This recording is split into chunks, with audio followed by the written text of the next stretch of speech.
नमस्कार दोस्तों। आज की कहानी है माता बनी कुमाता। अरे कोई तो पकड़ो इस बुढ़िया को, यह खाना चुरा कर भाग रही है। यह शोर सुनकर कुछ लोग उस बुढ़िया के पीछे भागने लगते हैं। थोड़ी देर बाद वह बुढ़िया पकड़ा जाती है और जैसे ही उसे मारने के लिए लोग आगे बढ़ते हैं, भीड़ में एक और बूढ़ी महिला आती है और चिल्लाते हुए कहती है, शर्म नहीं आती आप लोगों को? औरत पर हाथ उठाते हैं। सबको रुक जाने को कहती है। ऐसे बुजुर्ग इंसान को मारता है भला कोई? दूसरी बूढ़ी महिला ने अपने रौबदार आवाज में कहा, मैडम जी, यह इस मंडप से खाना चुरा कर भाग रही थी। इन गरीबों का आदत होता है, जहाँ पकवान देखा नहीं कि वहाँ टूट पड़ते हैं फटे चिथड़े कपड़ों में। मैडम जी, मेरे पति 2 दिन से भूखे हैं। 2 दिन से हमने कुछ नहीं खाया। बूढ़ी महिला कविता ने जैसे ही वो आवाज सुनी, उसके पैरों तले जमीन सरक गई और चौंकते हुए बोली, अरे सुलोचना, तू यहाँ इस हालत में? पर कैसे? बूढ़ी महिला कविता जी ने उस बुढ़िया से पूछा, पर वो शर्म के मारे कुछ नहीं बोली। तो आज बरसों बाद सहेली को ऐसे फटीचर हालत में देखकर कविता जी की आंखें भर आई। तभी भीड़ में से एक आदमी कहता है, अरे देखो, यह कोई भिखारन नहीं है जिसका बेटा इस शहर का इतना बड़ा वकील है। उसकी माँ इसी सोसाइटी के शादी वाले घर में खाना चुरा कर भाग रही है। सोचा होगा बेटे के वकील होने का फायदा उठाएगी। ये कहकर वहाँ कई लोग सुलोचना जी का मजाक उड़ाने लगे। कविता जी ने कहा, शांत हो जाइए। सुलोचना जी और कविता जी दोनों एक ही उम्र के थे और कभी अच्छी सहेलियां भी हुआ करती थी। जहाँ भी जाती थी सब इनकी दोस्ती का मिसाल दिया करते थे। पर दोनों की शादी अलग अलग शहर में हो गई थी और फिर शादी के बाद परिवार की जिम्मेदारियों में घिर कर रह गई थी। कभी किसी फंक्शन में ही दोनों सहेलियों का मिलना होता था, या कविता जी के जब बच्चों की छुट्टियां होती तो 2-4 दिन के लिए मायके आती थी। लेकिन वक्त के साथ बच्चे बड़े होने लगे तो धीरे धीरे सुलोचना जी और कविता जी का मिलना भी कम होने लगा था। पर आज कविता जी की बात से सुलोचना जी अपने जज्बात को रोक नहीं पाई और फूट फूट कर रोने लगी। तो कविता ने अपने सहेली को उस मैले कुचैले कपड़ों में ही गले से लगा लिया। दो पक्की सहेलियों को ऐसे सड़क पर गले मिलते देखकर सभी लोग हैरानी से दोनों को देख रहे थे। कविता जी बोली, तू तो कितनी पढ़ी लिखी है, उसके बावजूद और कहाँ आज कैसे बेशर्मों की तरह चोरी कर रही है? कहाँ गए तेरे वह बड़े बड़े उसूल और बातें? और तेरी ये हालत कैसे हुई? सुलोचना जी अपनी भीगी आंखों से बोली, कविता, समय समय की बात है। उस वक्त घर मेरे पति की कमाई से चलता था और आज मेरे बेटे की, बस समझ ले, मर मर के जी रहे हैं। जिंदगी जहन्नुम सी हो गई है जब से बेटे ने अपने पसंद की लड़की से शादी की है। जैसे हम अपनी ही बहू के नौकर बनकर रह गए हैं। मेरे पति और मुझसे कभी अपने पैर दबाती है तो कभी अपना सर। बस कुत्ते की तरह उसके पीछे लगे रहते हैं और अगर उसकी किसी भी बात को नहीं मानी तो बहुत मारती है। और इस उम्र में अब ये बूढ़ी हड्डियों से मार बर्दाश्त नहीं होती।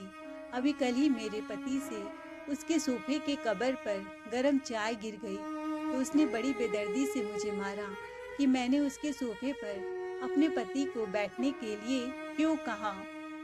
मेरे पति ने मुझे बचाने की कोशिश की तो उन्हें दूर रहने की चेतावनी दे दी और बस मेरे पति मुझे पीटते हुए देखकर खड़े खड़े रोते रहे, पर बहू नहीं मानी। कभी कभी तो खाना खाए हुए भी 2-2 दिन हो जाते हैं। आज भी मेरे पति 2 दिन से भूखे थे, खाली पेट दवा भी नहीं ले सकते। इसीलिए मैंने इन लोगों से हाथ जोड़कर खाना मांगा, पर किसी ने नहीं दिया। तो मजबूरी में मुझे इतना कहकर वो फूट फूट कर रोने लगी। फिर हाथ जोड़कर बोली, कृपया करके यह बात मेरे घर पर मत बताना। और खासकर मेरे बेटे सोहन को। कविता जी बोली, सुलोचना, मैं शुरू से सब जानना चाहती हूँ। तेरे पति के पास तो इतनी धन दौलत थी, वो सब कहाँ गए? और जो इंसान हमेशा अपने उसूलों पर चलती थी, आज चोरी करने में नहीं झिझकी? सुलोचना जी बोली, तू मेरी तकलीफ नहीं समझ पाएगी, क्योंकि जिससे मैं गुजर रही हूँ वह सिर्फ मैं ही जानती हूँ। आदमी किसी का दर्द तभी समझ पाता है जब वह उससे गुजरता है। हमें तो कई साल हो गए पेट भर खाना खाए हुए, इसीलिए सोचा शादी में तो इतने लोग आते हैं, अगर थोड़ा खाना मैं ले लूं तो कहाँ किसी को पता चलेगा। बात सिर्फ मेरी नहीं है, मैं तो फिर भी भूखी रह लेती हूँ, पर तेरे जीजा को मैं भूखा बर्दाश्त नहीं कर सकती। वो खाने के लिए तरसते हैं। कल की ही बात है कविता, बहू चिल्लाते हुए मेरे पास आई, बुढ़िया, ओ बुढ़िया, अरे कहाँ मर गई? कोमल ने गुस्से में चिल्लाते हुए मुझे आवाज दी, तो मैं जल्दी से अपने कमरे से बाहर निकलकर घर के आंगन में आई और बोली, क्या हुआ बहू, एक काम ढंग से नहीं कर सकती क्या? चिल्लाते हुए कोमल बोली, लेकिन बहू, ऐसा मैंने क्या कर दिया? तुमने तो मुझे कपड़े धोने को कहा था और मैंने कपड़े मशीन में धुलने डाल दिए। तो कोमल आग बबूला होते हुए बोली, मेरी इतनी महंगी महंगी साड़ियाँ तूने मशीन में धुलने डाल दी? अगर हाथ से धो देती तो हाथ घिस जाते क्या? लेकिन बहू, मुझे क्या मालूम था कि वह साड़ियाँ मशीन से नहीं हाथ से धोनी है। अगर ऐसा था तो तुम मुझे पहले बता देती। मैंने कहा तो कोमल ने एक जोरदार तमाचा मेरे गाल पर जड़ दिया। बदतमीज, एक साड़ियाँ खराब कर दी और ऊपर से मुझे जवाब देती है, लेकिन बहू, इसमें मेरी कहाँ गलती है? उसी समय तेरे जीजा जी वहाँ आए और बहू का हाथ छुड़वाते हुए बोले, अरे यह क्या हो रहा है बहू? तभी कोमल बोली, अरे एक काम ढंग से नहीं किया जाता आपकी पत्नी से? आगे से गलती की तो खैर नहीं, आगे से बहू अपने कपड़े खुद ही धो लेना। जीजा जीवनलाल ने कहा, सुलोचना से कपड़े धोने को मत कहना। कोमल ने कहा, अच्छा, बहुत जबान चलने लगा है तुम दोनों का। पास रखी छड़ी से उसने तेरे जीजा जीवनलाल को पीटना शुरू कर दिया और पूरे दिन खाना खाने को नहीं दिया। कसम से कविता, उस वक्त मुझे अपने आप से इतनी घिन आ रही थी कि क्या बताऊं। यह सब मेरे ही कारण हुआ है। आज जो हमारी ऐसी हालत है उसकी जिम्मेदार मैं खुद हूँ। न जाने कितने सालों से मैं चुपचाप घुट रही हूँ। यह कहकर सुलोचना जी अपने अतीत की कहानी कविता जी को बताना शुरू करती हैं। कविता, यह उस वक्त की बात है जब तू गीता बिटिया के पास विदेश में रहती थी। सुलोचना जी के यह कहते ही कविता जी बोल पड़ती हैं, हाँ, मेरे विदेश में रहने के कारण तू ना तो मुझे ठीक से बात करती और ना ही कभी मिलने को कहती थी, क्योंकि मैं नहीं चाहती थी कि तू मेरे हालात के बारे में जाने, और अगर जान भी जाती तो क्या ही कर लेती?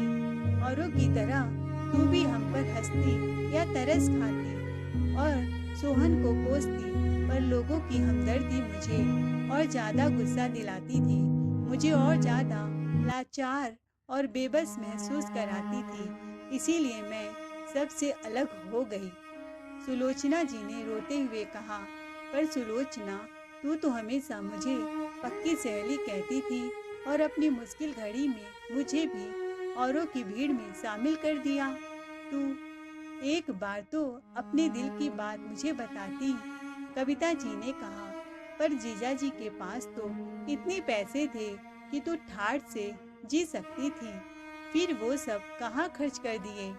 सुलोचना जी बोली, बात उस वक्त की है जब सोहन वकालत की पढ़ाई के साथ साथ एक बिजनेस भी कर रहा था कि वकील नहीं बन पाया तो बिजनेस से घर चला लेगा। कि एक रोज सोहन आकर अपने पिता से कहता है, पापा, मैं बड़ी मुसीबत में पड़ गया हूँ, मुझ पर बहुत बड़ा कर्ज हो गया है। मेरा ऑफिस अभी अभी चलना शुरू हुआ है, पर मैंने जो बिजनेस के लिए कर्ज लिया था वह पूरी तरह डूब गया है। जो कर्जदार हैं उन्हें आगे अभी के अभी पैसे ना मिले तो वह शायद मुझे मार ही डालेंगे। पापा ऐसे तो कानूनन वह मुझसे कुछ नहीं हासिल कर पाएंगे, पर अपना कर्ज पाने के लिए वह मेरी जान जरूर ले लेंगे। पापा मुझे बचा लीजिए प्लीज पापा। मैं वादा करता हूँ आपके सारे पैसे 1 साल के अंदर चुका दूंगा। कौन सी माँ अपने बेटे को यूं ही खोना चाहेगी भला। कोई मेरे बेटे की जान न ले ले, इसीलिए मैं भी काफी डर गई और न आगे का सोचा न पीछे का। अपने पति पर दबाव डालने लगी कि बेटे के लिए हमें कुछ करना चाहिए। जीवनलाल जी मुझे बार बार मना करते रहे, नहीं सुलोचना, हम रास्ते में आ जाएंगे। आजकल के बेटों का कोई भरोसा नहीं है, पर मैंने उनकी एक न सुनी। अपनी पूरी सेविंग्स, यहाँ तक कि अपने घर को गिरवी रखकर उसे पैसे दिला दिए, जबकि तुम्हारे जीजा जी को सोहन की बात में एक भी सच्चाई नजर नहीं आ रही थी। तो क्या सोहन सच में कर्ज में डूबा हुआ नहीं था? कविता जी ने पूछा। नहीं कविता, पर मुझे इस बात से हैरानी नहीं होती कि उसने अपने कर्ज वाली बात झूठ कही, बल्कि उसके इस बात से हैरान हूँ यह सब उसने मेरी बहू के कहने पर सारे पैसे उसके नाम करवा दिए और हम पाई पाई को मोहताज हो गए। सुलोचना जी ने कहा, फिर तुम लोगों को कब पता चला कि सोहन ने यह सब नाटक किया है? कविता जी ने पूछा। जैसे ही सोहन को सारा पैसा मिल गया, वह और कोमल एकदम से बदल गए। हमारे बाथरूम से गीजर खुलवा लिया गया, कमरे से एसी सब हटवा दी, खाने में बासी दाल रोटी और तो और मेरे पति का पुराना गाड़ी भी बहू ने यह कहकर बेच दिया कि उसे घर में कोई कबाड़ नहीं चाहिए। हम घुट घुट कर जी रहे थे और उधर सोहन और कोमल तो ऐश कर रहे थे। इधर घर पर तरह तरह के पकवान बनते, पर हम दोनों बस उसकी महक से ही अपना पेट भर लेते थे। पता है कविता, एक दिन तेरे जीजा ने मुझसे कहा, लीजिए श्रीमती जी, हम दोनों के लिए चाय मैं बनाकर लाया हूँ। बहुत अच्छी हवा चल रही है, हल्की हल्की धूप भी खिली है। मौसम का आनंद लेते हुए साथ बैठकर चाय पियेंगे, जैसे वर्षों पहले पिया करते थे। अजी, आप भी ना, आज एक साथ चाय पीने का शौक कहाँ से पैदा हो गया? आपकी बहू दिखेगी तो क्या बोलेगी? अपनी उम्र का तो लिहाज करो। अरे श्रीमती जी, शायद आप भूल रही हैं, आज हमारी शादी की सालगिरह है। इतना तो हक हमारा भी बनता है कि अपनी पत्नी के साथ कुछ समय बिता सके। बूढ़े हो गए हैं तो क्या, आखिर है तो एक दूसरे के जीवन साथी, एक दूसरे के सुख दुख के भागीदार। इतना सुनते ही कोमल देवी के चेहरे पर मुस्कान बिखर गई, लेकिन अगले ही पल जैसे ही मैंने चाय लेने के लिए अपना हाथ आगे बढ़ाया, खौलती हुई चाय बहू ने मेरे हाथ में उड़ेल देती है, जिससे मैं दर्द से चीख उठती हूँ। मेरी चीख सुनकर जीवनलाल जी ने कहा, बहू यह क्या तरीका है? तुमने जानबूझकर अपने सांस को जला दिया। बुढ़े, यह तुम्हारे लालच का नतीजा है। इसे पूछकर मेरे किचन को हाथ लगाया।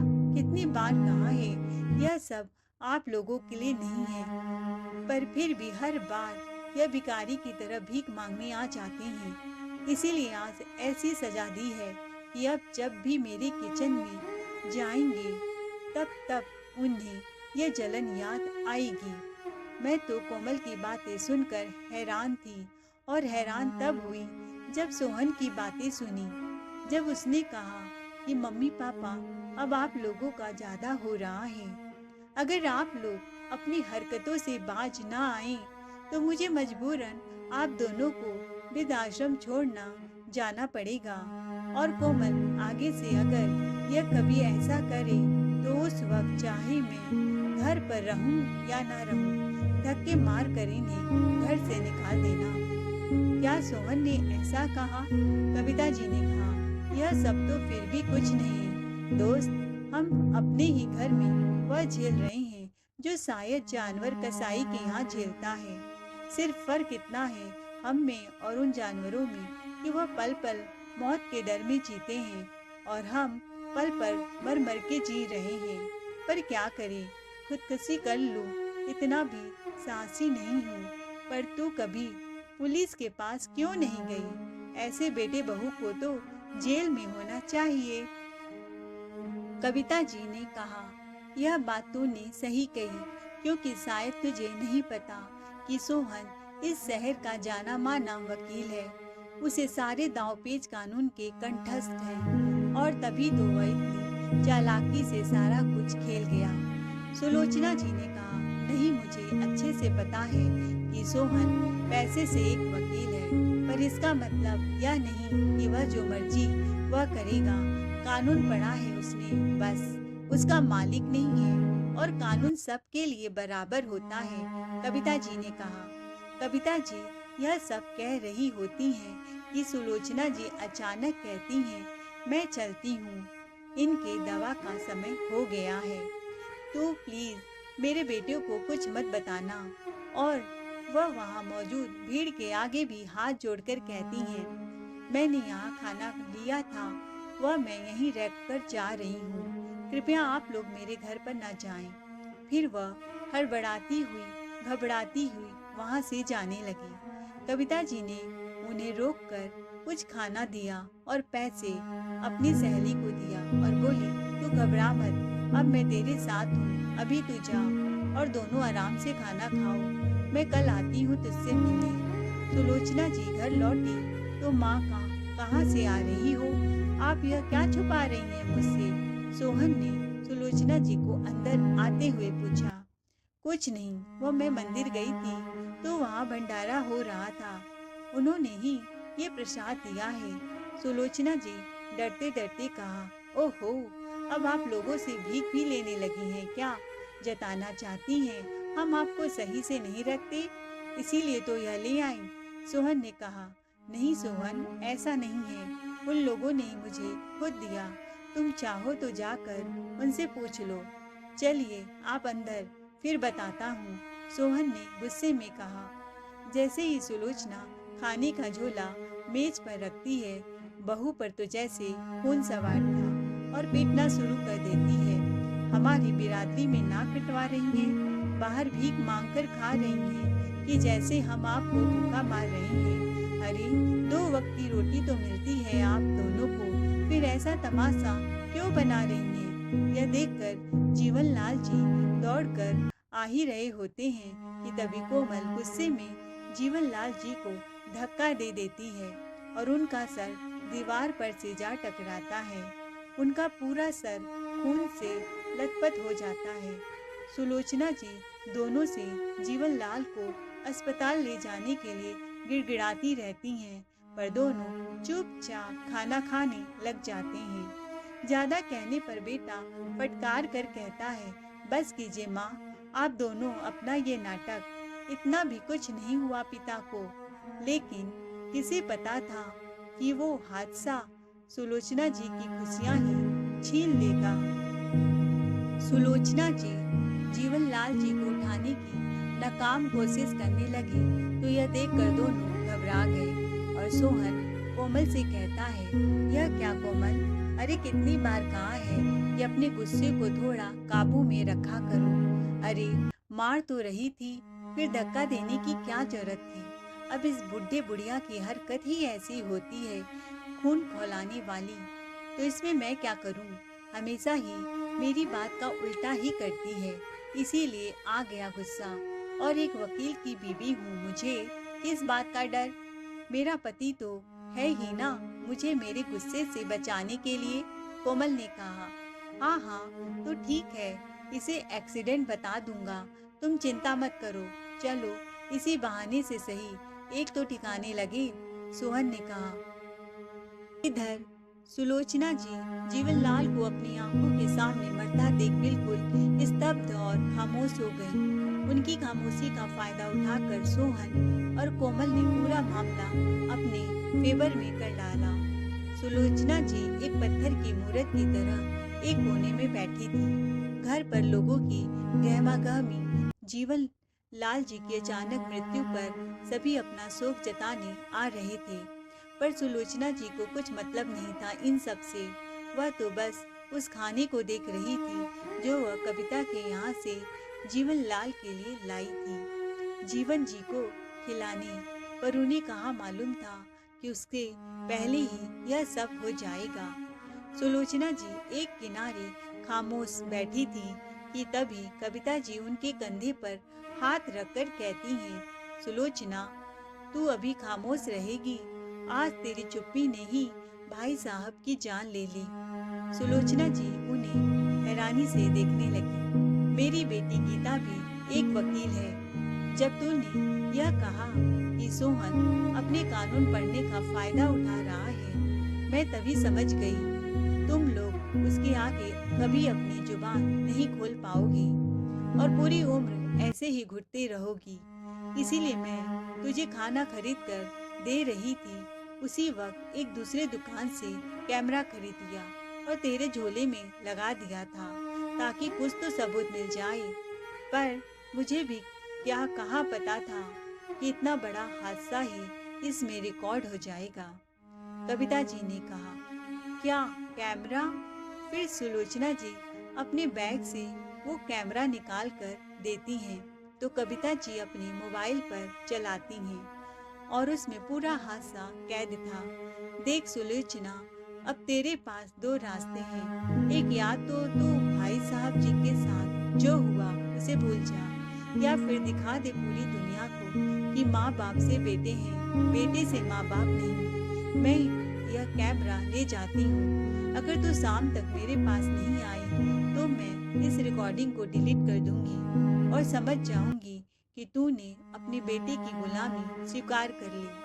और जो हो गया तो फिर दुनिया का कोई भी कानून तेरे बेटे बहू को नहीं बचा पाएगा।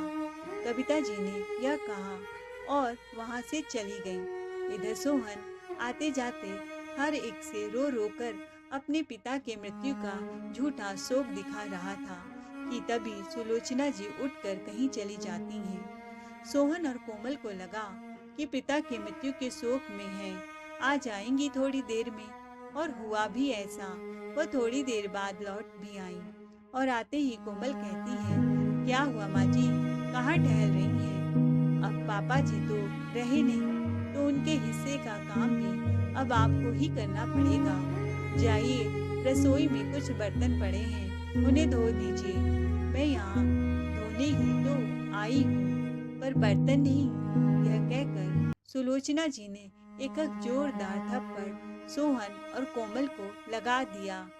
आपकी इतनी हिम्मत, लगता है आपको भी पापा के पास ही भेजना पड़ेगा, सोहन ने कहा। इतने में पीछे से कविता जी और पुलिस अंदर आ जाती हैं और कविता जी कहती हैं, रुक जाओ सोहन, वरना अंजाम बहुत बुरा होगा। पुलिस, अच्छा मजाक है माँ, आपने अपनी सहेली को बताया नहीं कि पुलिस मेरे जेब में रहती है?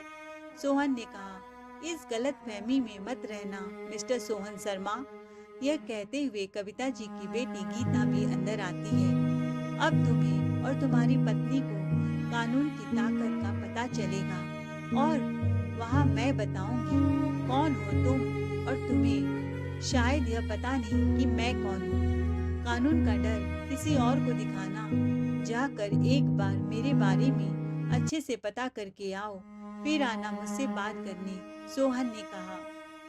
तो गीता हंस कर बोली, मैंने तो जान लिया कि तुम कौन हो, पर शायद आपने गीता चौहान का नाम नहीं सुना क्या?